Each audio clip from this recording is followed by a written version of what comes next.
মোরি যেন ঈমান নিয়ে ইয়া ইলাহি, মোরি যেন ঈমান নিয়ে ইয়া ইলাহি।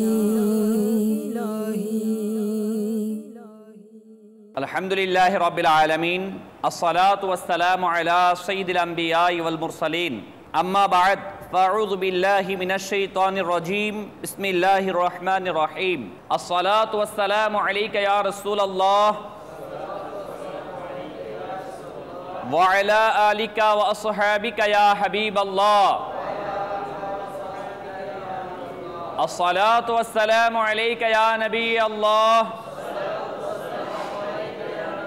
ওয়া আলা আলিকা ওয়া আসহাবিকা ইয়া নূরাল্লাহ। নওয়াইতু সুন্নাতাল ইতিকাফ।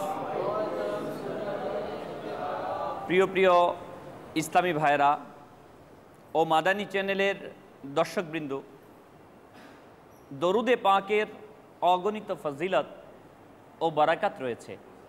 আল্লাহর প্রিয় মাহবুব অদৃশ্য সংবাদদাতা নবী হুজুর সাল্লাল্লাহু আলাইহি ওয়াসাল্লাম ইরশাদ করেন, যে ব্যক্তি আমার প্রতি দৈনিক 100 বার দুরূদ শরীফ পড়বে, আল্লাহ আজ্জা ওয়া জাল ওই ব্যক্তির কপালে লিখে দিবেন যে এই ব্যক্তি মুনাফিকি থেকে এবং জাহান্নামের আগুন থেকে মুক্ত রয়েছে।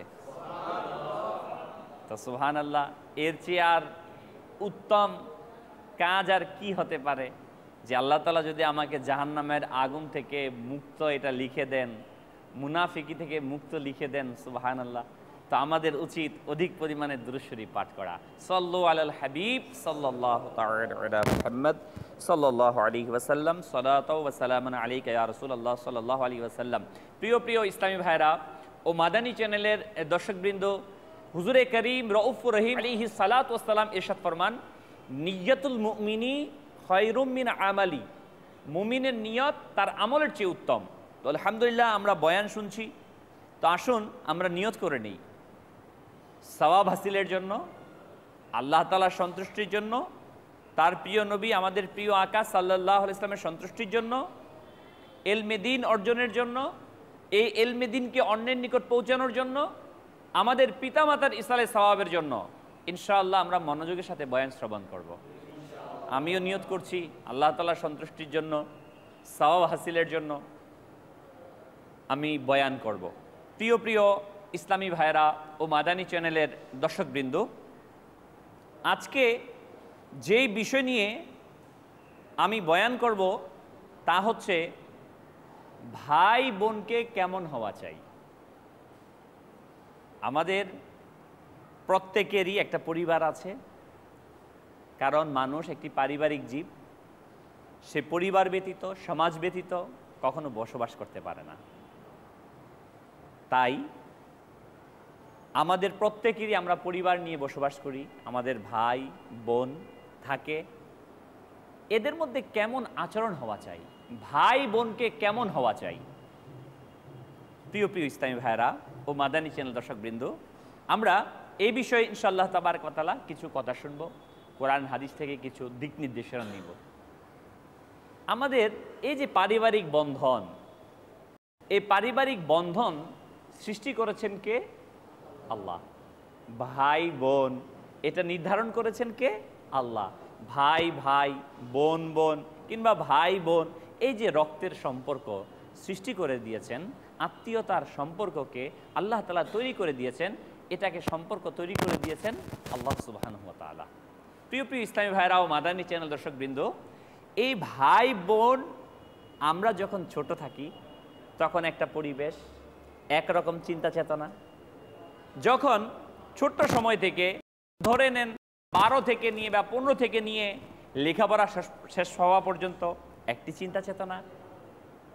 অর্থাৎ ছোট সময়েই কিন্তু দুইটা অবস্থান, একেবারে ছোট্ট সময় একটি অবস্থান, একটু বড় হলে আরেকটি অবস্থান। যখন লেখাপড়া শেষ করে চাকরিতে যায়, ইনকামের জন্য চলে যায়, তখন একটি অবস্থান। আবার যখন বিবাহ শাদী করে সন্তানাদি হয়ে যায়, তখন আবার অন্য অবস্থান। তো প্রিয় ইসলামী ভাইয়েরা ও মাদানী চ্যানেল দর্শকবৃন্দ, এই যে আমরা যখন ছোট্ট সময় আমরা ছোট্ট ছিলাম, ভাই বোন আমাদের ছিল, আমরা কত ভালোবাসার বন্ধনে আবদ্ধ ছিলাম। হয়তোবা যে বড় ভাই ছিল সে খাবার নিয়ে আসতো, নিজে না খেয়ে কিন্তু ছোট ভাইকে ছোট বোনকে খাইয়ে দিত। কত ভালোবাসতো, কত মোহাব্বত, একেবারে যেটা আমরা ভাষায় প্রকাশ করতে পারি না, যে ন্যাচারাল যে ভালোবাসা, যেখানে কোনো কিছু পাওয়ার জন্য ছিল না, যে আমি যদি এটা করি এটা হবে, এটা করি এটা হবে। আমাদের চিন্তা চেতনা আছে না, যখন আমাদের বুঝে চলে আসছে, এখন আমরা একটু বড় হয়েছে, এখন আমরা কি চিন্তা করি যে আমি ওকে এই কাজটা করব, আউটপুট কি পাবো, চিন্তা আসে কিনা।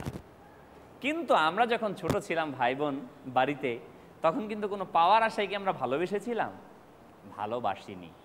এক ভাই এক ভাইকে, এক ভাই এক বোনকে অকৃত্রিম ভালোবাসা আমরা ন্যাচারালি দিয়েছি।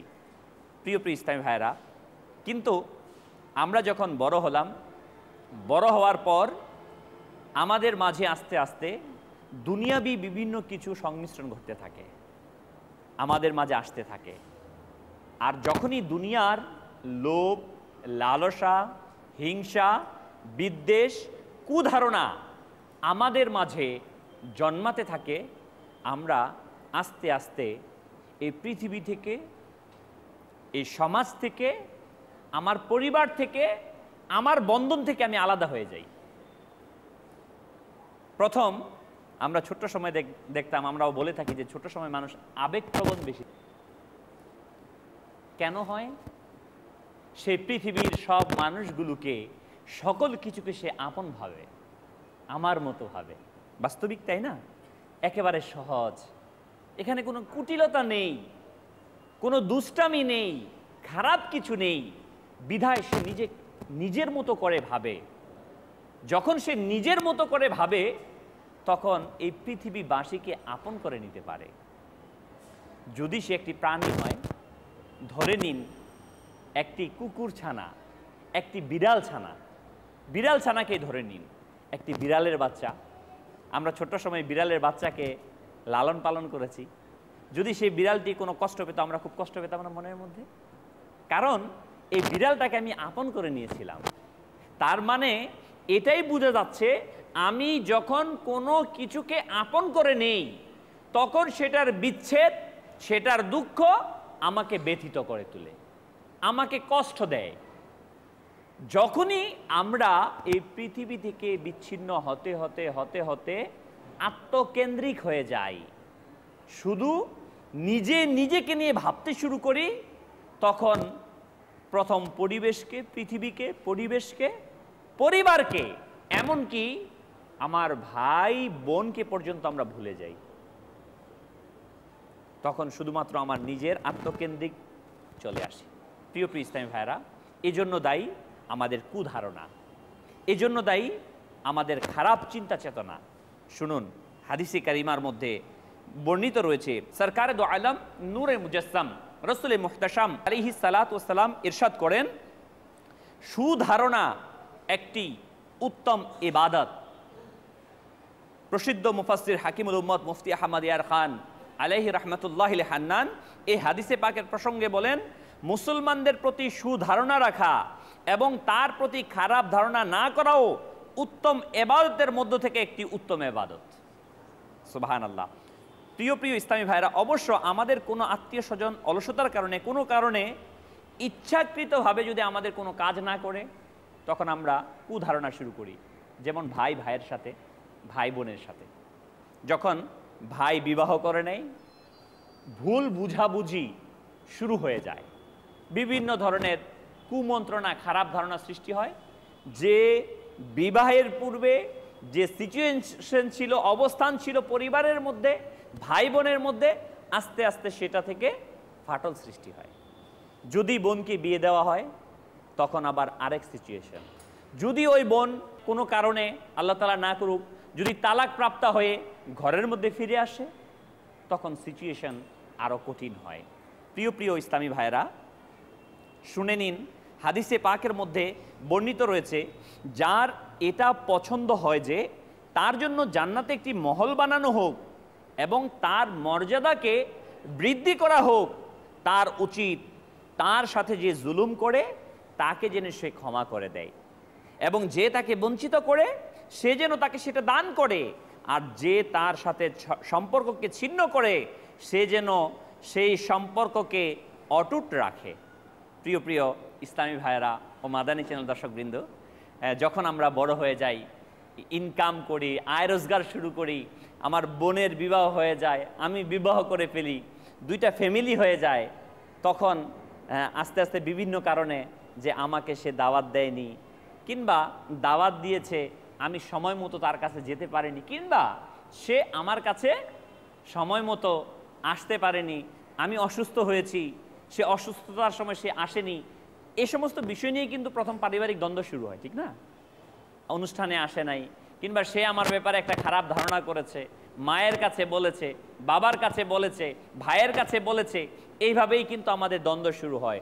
হতে হতে হতে হতে এমন কখনো কখনো মাযআল্লাহ আল্লাহ থেকে পানা এমন সিচুয়েশনে পৌঁছে যায় যে আত্মীয়তার বন্ধনকে, ভাই ভাইয়ের সাথে পরিচয় দেওয়াকে, ভাই বোনের পরিচয় দেওয়াকে আমরা অস্বীকার করে ফেলি। আমাদের সমাজে ঘটছে। প্রিয় প্রিয় ইসলামী ভাইয়েরা, রসুল করিম রউফুর রহিম সাল্লাল্লাহু আলাইহি ওয়াসাল্লাম ইরশাদ করেন, রক্তের বন্ধনের বিষয় নয়, বরং যে সাধারণ মুসলমান রয়েছে তার ব্যাপার কি বলেছেন।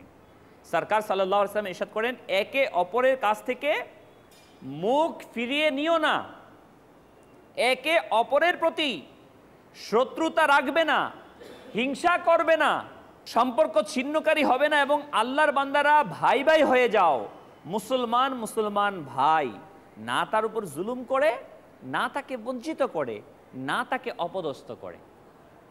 মুসলমানের কোয়ালিটি কি হবে, মুসলমান কাকে বলে, এ সম্পর্কে আল্লাহ নবী সাল্লাল্লাহু আলাইহি সাল্লাম বলছেন যে কেউ কাউকে বঞ্চিত করবে না, খারাপ ধারণা পোষণ করবে না, তার হককে নষ্ট করবে না। এখানে বলা হয়েছে একজন সাধারণ মুসলমান যে আছে, যে আমার সাথে রক্তের সম্পর্ক না, যার সাথে আমার ইমানি সম্পর্ক, তার ব্যাপারে, তো তার ব্যাপারে যদি এই ঘোষণা আসে আল্লাহর নবীর পক্ষ থেকে যে আমার রক্তের ভাই, যে আমার একই মায়ের গর্ভে, একই বাবার ঐরস থেকে আমরা যারা জন্ম নিয়েছি, যে ভাই যে বোন, তাদের সাথে আমাদের কেমন ধারণা করা উচিত, তাদেরকে কিভাবে ক্ষমা করা উচিত। কিন্তু না, যখন ভাইয়ের কাছে টাকা একটু বেশি হয় ইনকাম, বোন একটু টাকায় কম হয়, তো দেখা যায় যেটাকে আমরা আমাদের ভাষায় বলি আকাশ পাতাল সম্পর্ক। অনেক সময় এরকম আমাদের সমাজে দেখা যায় যে ভাই বোনের সম্পর্ক পরিচয় পর্যন্ত দিতে অনেকে দ্বিধাবোধ করে থাকে। কিন্তু প্রিয় প্রিয় ইসলামী ভাইয়েরা ও মাদানী চ্যানেল দর্শকবৃন্দ, এটা কেন আমরা করছি? আত্মীয়তার সম্পর্ককে ছিন্ন আল্লাহর নবী সাল্লাল্লাহু আলাইহি ওয়াসাল্লাম নিষেধ করেছেন। প্রিয় ইসলামী ভাইয়েরা, গভীরভাবে চিন্তা করুন, যখন একজন মুসলমানের সাথে ভালো ব্যবহার করা, তার প্রতি ভালোবাসা রাখা, উৎসাহ দেওয়া হয়েছে, তবে ওই ব্যক্তির সাথে আমাদের রক্তের সম্পর্ক, উদাহরণস্বরূপ ভাই বোন, চাচা, ভাতিজি, মামা, ভাগ্নি ইত্যাদি, তাহলে বা ভাই বোন, বোন ভাই, ভাই ভাই, তাদের সাথে কেমন সম্পর্ক আমাদের হওয়া চাই। শেখুল হাদিস আল্লামা মাওলানা আব্দুল মুস্তফা আজমি রহমতুল্লাহ তাআলা তাদের অবস্থার প্রতি ইঙ্গিত করে বলেন, বর্তমান যুগে সামান্য সামান্য এই ধরনের কথাই এটা বলে ফেলে যে আমি আজ থেকে তোমার ভাই নই, তুমি আমার বোন না, এভাবে ভাই ভাইকে বলে ফেলে আমি আজ থেকে তোমার ভাই না, তুমি আমার ভাই না। এটা আত্মীয়তার বন্ধন ছিন্ন, অর্থাৎ সম্পর্ককে ছিন্ন করে ফেলা, যেটা হারাম এবং জাহান্নামে নিয়ে যাওয়ার মতো কাজ। এজন্য প্রত্যেক মুসলমানের সবসময় এটা মনে রাখা উচিত, কোনো আত্মীয়র সাথে সম্পর্ক যেন ছিন্ন না হয়, বরং সবসময় এই প্রচেষ্টার মধ্যে থাকতে হবে যে আত্মীয়তার সম্পর্ক প্রতিষ্ঠা করা, কখনো যেন সম্পর্ক ছিন্ন না হতে পারে। কিছু লোক এটা বলে যে আত্মীয় আমাদের সাথে সম্পর্ক রাখে না, ভাই আমার সাথে সম্পর্ক রাখে না, বোন আমার সাথে সম্পর্ক রাখে না, তো আমি কিভাবে তার সাথে মেনটেন করব, আমি কিভাবে রক্ষা করব। প্রিয় প্রিয় ইসলামী ভাইরা, উদাহরণস্বরূপ কোনো আত্মীয়, যদি নিকটের আত্মীয় হোক না কেন, যদি সে বলে বিভিন্ন কোনো একটা অপরাধ করে ফেলে, যেমন ভাই ভাইয়ের সাথে কোনো একটা টাকা পয়সা নিয়ে একটু ঝগড়া লেগেছে, ব্যাস ভাই ভাই থেকে ছিন্ন হয়ে যায়। দেখবেন আজকে আমাদের সমাজের মধ্যে এরকম একটা সিচুয়েশন তৈরি হয়েছে, বন্ধুর জন্য বন্ধু অনেক টাকা খরচ করে ফেলে, বন্ধুর সাথে সালাম কালাম, মনের কথা, দুঃখের কথা, সুখের কথা সব হয়, কিন্তু ভাইয়ের সাথে হয় না। এই ভাইয়ের সাথেই কিন্তু আমাদের প্রথম বন্ধু ছিল। যখন ছোট্ট সময় ছিল, একই বালিশের মধ্যে একই প্লেটে বসে আমরা খানা খেয়েছি। এই ভাই বোন যে আজকে অনেক দূরে চলে গিয়েছে, যে বোনের সম্পর্ক আমরা আজকে রাখতে চাচ্ছি না, এই বোনই কিন্তু একদিন আমি যদি কখনো হোঁচট খেয়ে মাটিতে পড়ে গিয়েছি, তাড়াতাড়ি দৌড়ে এসে সে কাঁদতে শুরু করে দিয়েছে যে ভাই ব্যথা পেয়েছে। বাস্তব না? কিন্তু এই বোন যখন তাকে আমরা বিয়ে দিয়ে দিলাম, সে দূরে চলে গেল, এই পৃথিবীর মায়া ভালোবাসা আমাদের এই ন্যাচারাল প্রকৃতিগত সম্পর্ককে ছিন্ন করে দিচ্ছে। আর এই সম্পর্ককে ছিন্ন করছে আমাদের ভিতর যে একটি খারাপ নফস রয়েছে। ওই খারাপ নফস, আমাদের যে আকাঙ্ক্ষা, আমাদের যে চাহিদা, আমাদের যে হিংসা, ওই হিংসা নামক পশুগুলো আমাদেরকে আমাদের এই আত্মীয়তার বন্ধন থেকে ছিন্ন করে ফেলছে। প্রিয় প্রিয় ইসলামী ভাইয়েরা, আত্মীয় স্বজনের অধিকার আদায়ার্থে তাদের সাথে আত্মীয়তার বন্ধন রক্ষা করা অবশ্যই সৌভাগ্যের বিষয়। কিন্তু আমাদের পরিপূর্ণ উপকার তখনও সৌভাগ্য হবে যে যখন আমরা অন্তর থেকে এই নেকির কাজটি করব। আফসোস, এখন আত্মীয়তা শুধুমাত্র নামই রয়েছে। আজকাল আত্মীয়তার বন্ধন তথা ভাই ভাইয়ের সম্পর্ক যেন জোরপূর্বক হয়ে গিয়েছে। কিছু লোক প্রকাশ্যভাবে সামাজিক মনে হয়, কিন্তু তার মুসলমানের প্রতি ঘৃণায় পরিপূর্ণ রয়েছে। প্রিয় প্রিয় ইসলামী ভাইয়েরা ও মাদানী চ্যানেলের দর্শকবৃন্দ, শুনুন আমাদের প্রিয় আকা সাল্লাল্লাহু আলাইহি ওয়াসাল্লাম ইরশাদ করেন, হে উম্মতে মুহাম্মদ সাল্লাল্লাহু আলাইহি ওয়াসাল্লাম, কসম ওই সত্তার যিনি আমাকে সত্য সহকারে প্রেরণ করেছে, আল্লাহ তাআলা ওই ব্যক্তির সদকা কবুল করেন না যার আত্মীয় স্বজন তার কল্যাণের মুখাপেক্ষী আর সে অন্যদেরকে দেয়।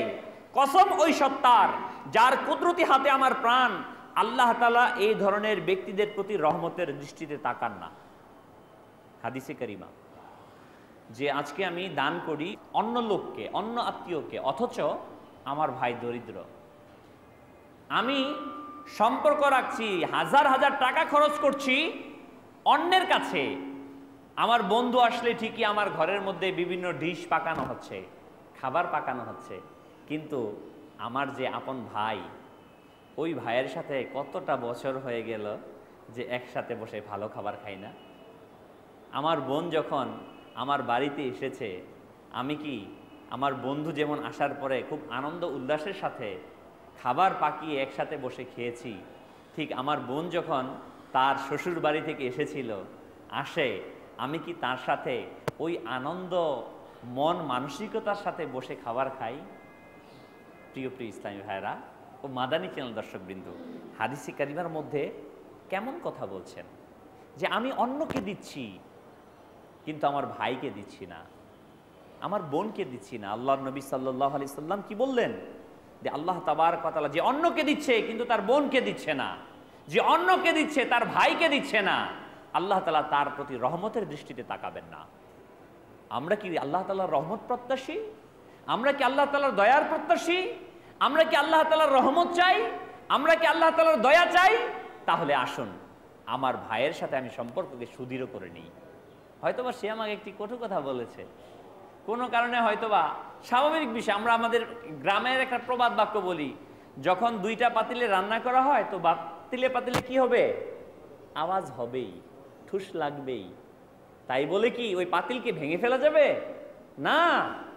যখন দুই ভাই একসাথে চলবো, একসাথে কাজ করব, তখন তো সমস্যা হতেই পারে। তার মানে কি আমি সম্পর্ককে ছিন্ন করব?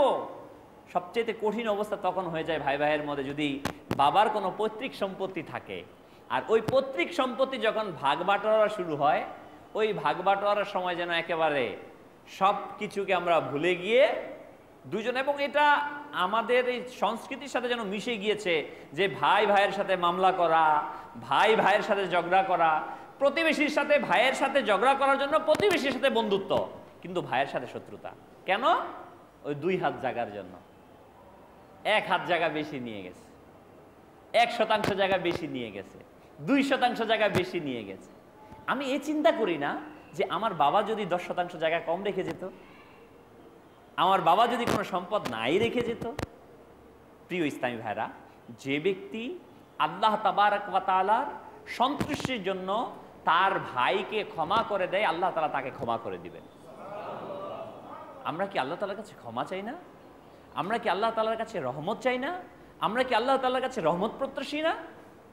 আমি কি এই দুনিয়াবে এই কাজগুলো দিয়ে শুধু রহমত তালাশ করব? আল্লাহ তাবারক ওয়া তাআলা যে আত্মীয়তার বন্ধনের ব্যাপারে যে দৃঢ়ভাবে ঘোষণা দিয়েছেন, সিলাই রেহমি, আত্মীয়তা, রক্তের সম্পর্ককে বজায় রাখার জন্য কিতাবের মধ্যে এসেছে, যে ব্যক্তি তার আত্মীয়র সাথে 3 দিনের অধিক সম্পর্ককে ছিন্ন করে, তার কোনো ইবাদত আল্লাহ তাআলার দরবারে কবুল হবে না। এটা বলা হলে কি হয় জানেন? যদি কারোর সাথে ঝগড়া লাগে আর এই কথা বলা হয়, বলে হুজুর আপনি জানেন না, এই যে আচরণ করছে আমার সাথে, যদি আপনি শুনতেন আপনিও একটি বকা দিতেন। বলি না আমরা এরকম? কিন্তু আল্লাহ নবী সাল্লাল্লাহু আলাইহি ওয়াসাল্লাম বলছেন যে তুমি তাকে ক্ষমা করে দাও, আল্লাহ তাআলা তোমাকে ক্ষমা করে দিবে। আমরা আত্মীয়তার সম্পর্ককে বজায় রাখবো আল্লাহ তাআলার সন্তুষ্টির জন্য। কিসের জন্য?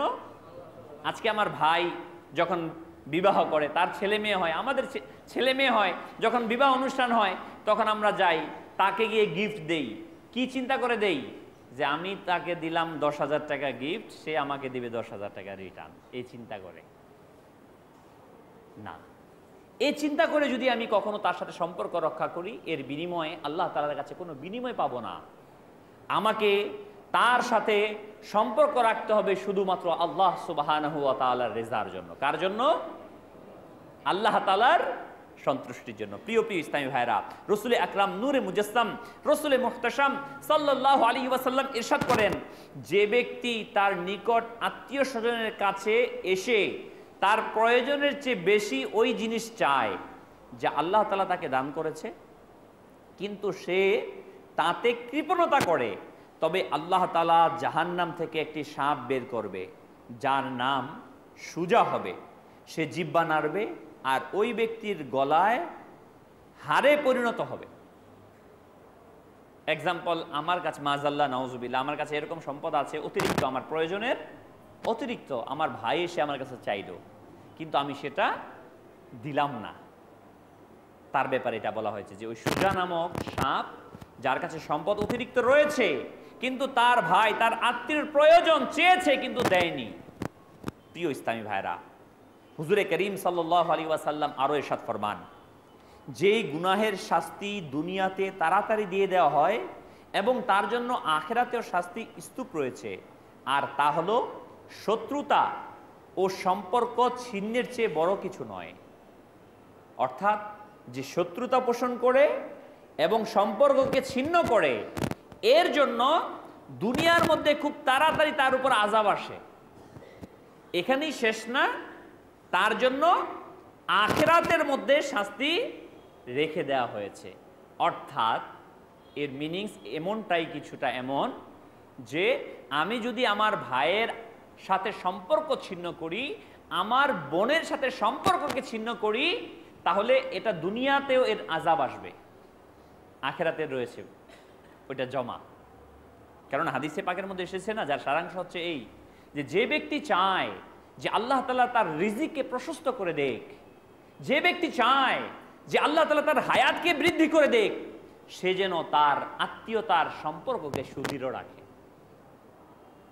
যখন আত্মীয়তার সম্পর্ককে সুদৃঢ় রাখবে, দান সদকা করবে, নিজের সম্পদকে তাদের জন্য বিলিয়ে দিবে, আল্লাহ তাবারক ওয়া তাআলা ওই ব্যক্তির হায়াতের মধ্যে, ওই ব্যক্তির সম্পদের মধ্যে বরকত দান করবেন।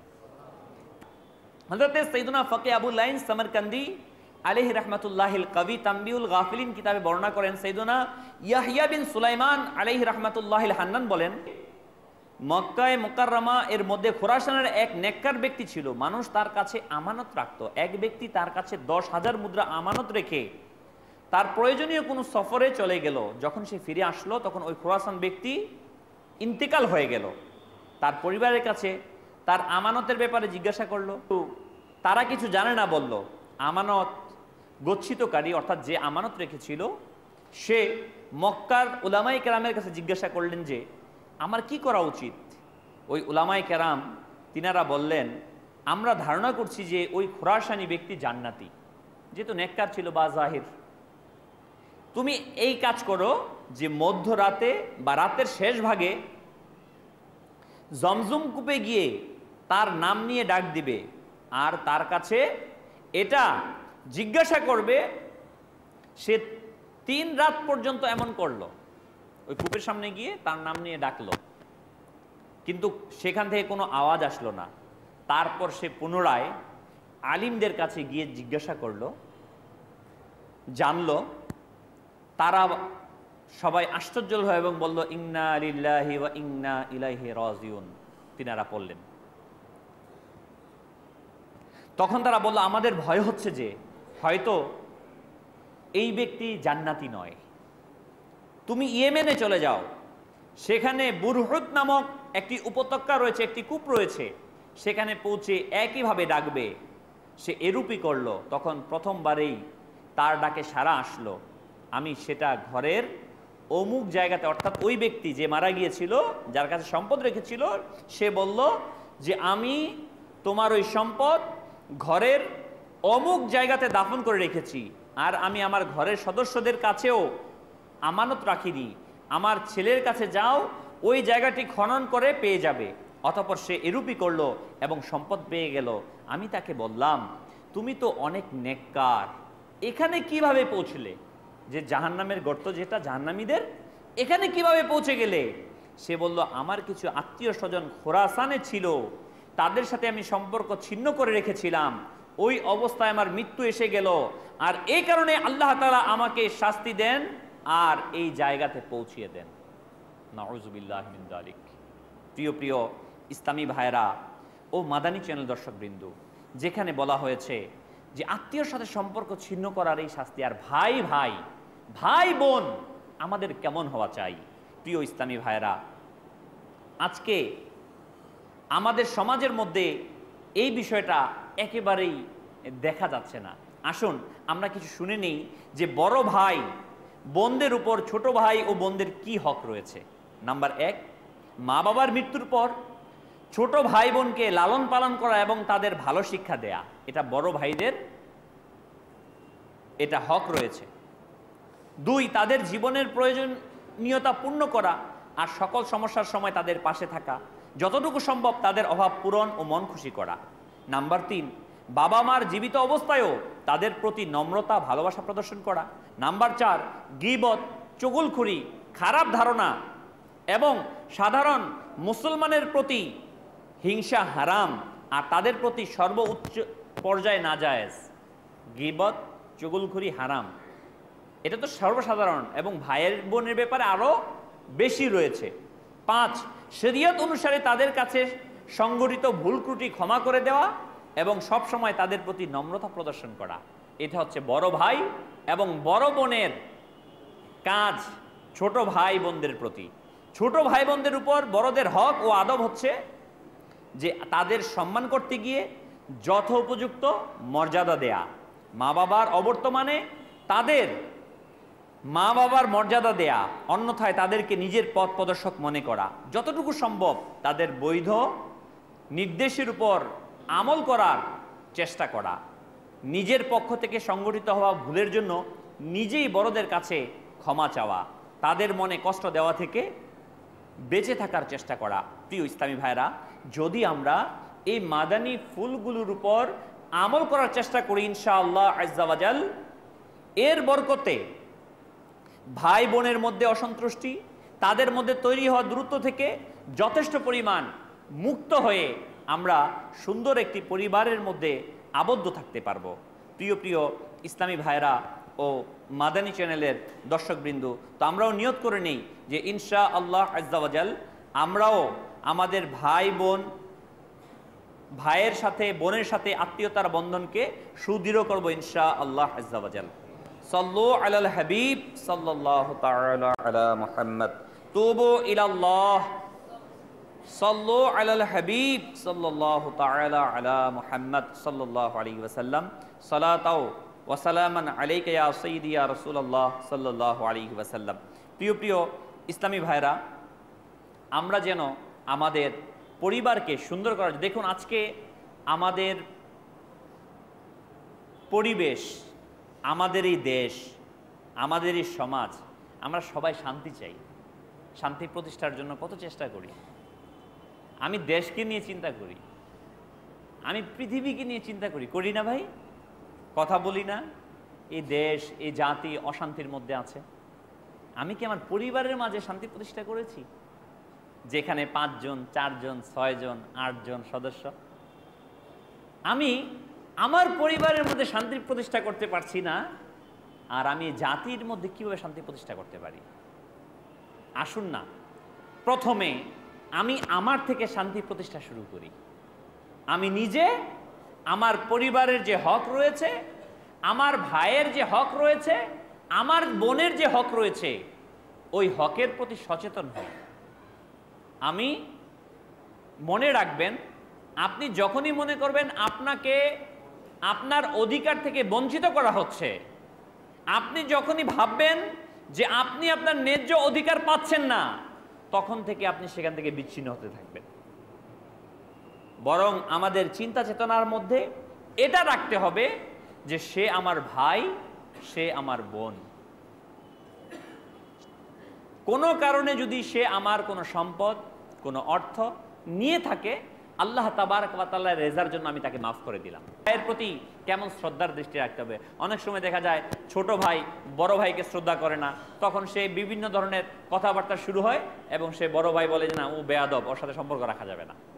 কিন্তু না প্রিয় ইসলামী ভাইয়েরা, আপনি কি আপনার নিজের একটা অংশকে এইভাবে কেটে ফেলতে পারেন? না।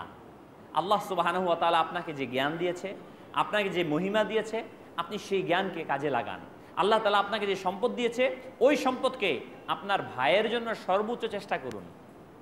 যে কথা আমি কিছুক্ষণ পূর্বেও বললাম, হাদিসে কারিমাও আমরা শুনলাম যে অন্যকে দান করেছে, অন্যকে দিয়েছে, কিন্তু তার ভাইকে দেয় নাই, তার আত্মীয়কে দেয় নাই, ওই ব্যক্তির জন্য জাহান্নামের শাপ নির্ধারিত হয়ে থাকবে। তার মানে আমরা কি উপলব্ধি করতে পারছি যে আল্লাহ নবী সাল্লাল্লাহু আলাইহি ওয়াসাল্লাম কি ঘোষণা দিয়েছেন? যে আমাদের আত্মীয়তা তথা ভাই বোনের সম্পর্ককে সুদৃঢ় করার জন্য কতটুকু অবস্থান রেখেছেন। আমার ঘরে যখন আমার স্ত্রী চলে আসে, তখন শুরু হয়ে যায় বিভিন্ন কথোপকথন, আর এর থেকে শুরু হয় আমাদের দূরত্ব। কিংবা যদি আমার ভাইয়ের মেয়ে কিংবা ছেলের সাথে আমার মেয়ের বা ছেলের বিবাহ হয়, ওই যে ভাই বোনের যে সম্পর্ক ছিল, ওটা যেন ভুলেই যায়। এখন আমাদের দেশের যে পরিভাষা, দাও আর কুমড়ার সম্পর্ক, ওই বিআই সম্পর্ক আমাদের দেশের, এটা একদিকে হলে খুব ভালো সুন্দর সম্পর্ক হয়, আর অন্যদিকে উল্টো হয়ে যায়। এরকম অসংখ্য পরিবারকে দেখা যায় যে তাদের পরিবারগুলো বাহ্যিকভাবে সৌন্দর্য দেখা যায়, কিন্তু আত্মিকভাবে ভিতরগত দিক দিয়ে যেন আগুনের কুণ্ডলী, যেটাকে তুষের আগুন বলে থাকি আমরা, যে উপর দিক দিয়ে দেখা যায় না কিন্তু ভিতরে নিঃশেষ হয়ে যাচ্ছে জলে। এর একটাই কারণ, আজকে আমি আমার ভাই সম্পর্কে কুধারণা রাখছি, আজকে আমি আমার বোন সম্পর্কে কুধারণা রাখছি, তাদের সম্পর্কে আমি গীবত শুনছি, তাদের সম্পর্কে আমি চুগলখুরি শুনছি, বিধায় আজকে আমি তাদেরকে কোনো কিছুকে সহ্য করতে পারছি না। তো প্রিয় ইসলামী ভাইরা ও মাদানী চ্যানেল দর্শকবৃন্দ, আসুন আমরা আমাদের জীবনকে সুন্দর করি, আমরা আমাদের পরিবারকে সুন্দর করি। মৃত্যুর পর যে সবার আগে দৌড়িয়ে আসবে সে আমার ভাই, মৃত্যুর পর যে সবার আগে আমার কাছে আসবে সে হচ্ছে আমার বোন। মনে রাখবেন, বিপদে পড়ার পর দিল থেকে যে সবচেয়ে বেশি কষ্ট পায় অন্য কেউ না, সেটা আপনার ভাই, সেটা আপনার বোন। এটাই বাস্তব। পৃথিবীর দুনিয়ার তৈরিকৃত বিভিন্ন সম্পর্ক ছিন্ন হতে পারে, কিন্তু রক্তের সম্পর্ককে কেউ কখনো ছিন্ন করতে পারে না। এটা আল্লাহ তাআলার বন্ধন। আমি যদি আল্লাহ তাবারক ওয়া তাআলার তৈরি সম্পর্কে বিনষ্ট করে দেই, তো আমি কখনো সুখে থাকতে পারবো না। আল্লাহ তাবারক ওয়া তাআলা একটি পদ্ধতি দিয়ে দিয়েছেন, পরিবারের বন্ধন দিয়ে দিয়েছেন। আসুন আমরা ভাইকে মহব্বত করি, ভাইকে ভালোবাসি, আমি আমার বোনকে ভালোবাসি, বোনের অধিকারকে যথার্থভাবে আদায় করি। আল্লাহ সুবহানাহু ওয়া তাআলা আমাদেরকে সেই তৌফিক দান করুন। আলহামদুলিল্লাহ, দাওয়াত ইসলামী সেটাই চায় যে প্রতিটি মানুষ তার পরিবারকে নিয়ে, তার পরিবেশকে নিয়ে সুন্দরভাবে বেঁচে থাকুক। যেন আমরা আমাদের এই পরিবারকে আমাদের এই পরিবেশকে একটি সুন্দর বাগানে পরিণত করতে পারি। আর এই জন্য দরকার আমাদের একটি সুন্দর পরিবেশ, ফ্রেন্ড সার্কেল, একটি সুন্দর শিক্ষা প্রতিষ্ঠান। আমি শিক্ষা প্রতিষ্ঠান মিনিংস, যে শিক্ষা প্রতিষ্ঠান স্কুল কলেজ মাদ্রাসা সেগুলো বলছি না। শিক্ষা প্রতিষ্ঠানের মিনিংস হচ্ছে এমন একটি শিক্ষার জায়গা যেখানে আমাকে এইসব ব্যাপারে উদ্বুদ্ধ করবে, যেখানে গিয়ে আমি আত্মীয়তার সম্পর্ক সম্পর্কে, ভাইয়ের অধিকার সম্পর্কে, বোনের অধিকার সম্পর্কে শুনতে পাবো, যার বিনিময়ে আমি আল্লাহ তাআলার কাছে নিয়ামত পাবো। এই একটি ইনস্টিটিউট প্রতিষ্ঠান আমাদের দরকার। আলহামদুলিল্লাহ দাওয়াত ইসলামী আমাদের সেটা দিচ্ছে। তো আমি আপনাদের কাছে অনুরোধ রাখবো, আপনি যদি চান যে আপনার ঘরটা সুন্দর হোক, তা আপনি দাওয়াত ইসলামীতে চলে আসুন। আপনি যদি চান আপনার ভাই আপনার সাথে সুদৃঢ়ভাবে মিলে থাকুক, আপনার ভাইকে আপনি দাওয়াত ইসলামী পরিবেশে নিয়ে আসুন। আলহামদুলিল্লাহ দাওয়াত ইসলামী এরকম হাজার নয় লাখো পরিবার রয়েছে যে পরিবারের মধ্যে দ্বন্দ্ব লেগেই ছিল, কিন্তু আলহামদুলিল্লাহ যখন দাওয়াত ইসলামীতে ওই পরিবারে কোনো এক সদস্য চলে এসেছে, আস্তে আস্তে সে তার ভাইদেরকে, অন্যান্য সদস্যদেরকে যখন ইন্ট্রোডিউস করিয়েছে, প্রবেশ করিয়েছে, আলহামদুলিল্লাহ সেই পরিবার শান্তির বাগানে পরিণত হয়েছে।